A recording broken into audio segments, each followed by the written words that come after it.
Hello everyone. और इस video में हम जानेंगे सारी जानकारी ग्रुप ऑफ सेवन यानी G7 के बारे में। एग्जाम पॉइंट ऑफ व्यू से ये एक इम्पॉर्टेंट बॉडी है जो हमें पता होना चाहिए। तो G7 यानी ग्रुप ऑफ सेवन ये क्या है? तो ये इंटर गवर्नमेंटल पॉलिटिकल और इकोनॉमिक फोरम है। याद रखनी है, ये फोरम है, ये कोई ऑर्गेनाइजेशन या कोई डायलॉग नहीं है, ठीक है। अब G7 में कौन कौन सी कंट्रीज आती हैं ये हमें पता होना चाहिए। तो Canada, France, Germany, Italy, Japan, United kingdom और यूनाइटेड स्टेट्स। G7 मेंबर्स जो हैं वो आईएमएफ की एडवांस इकोनॉमीज जैसा कंसिडर किए गए हैं। और G7 की खुद की कोई परमानेंट सेक्रेटेरिएट या हेडक्वार्टर्स या ऑफिस नहीं है। इस बात को आपको अच्छे से ध्यान में रखना होगा।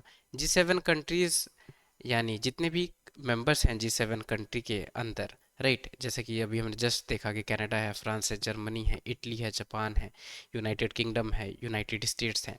ये कवर करते हैं 10% वर्ल्ड की पॉपुलेशन को और 30% वर्ल्ड की जीडीपी को, राइट। तो हम आगे और इस पे कुछ जानकारी देखेंगे। ये पर्टिकुलर मैप है जिससे हम समझ सकते हैं कौन कौन सी कंट्री G7 ग्रुप के अंदर है, कौन सी नहीं है। अभी जस्ट हमने देखा, पर हम मैप में भी देख सकते हैं कौन कौन सी कंट्रीज हैं।